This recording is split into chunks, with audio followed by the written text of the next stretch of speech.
កូនត្រូវចេះគិត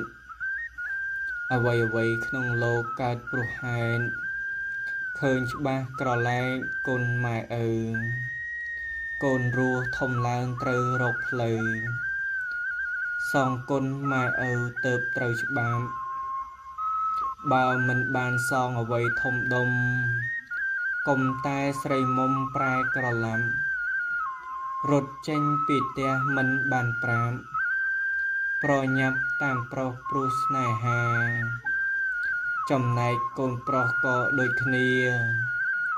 កុំធ្វើរឹកពីមនុស្សបាបសា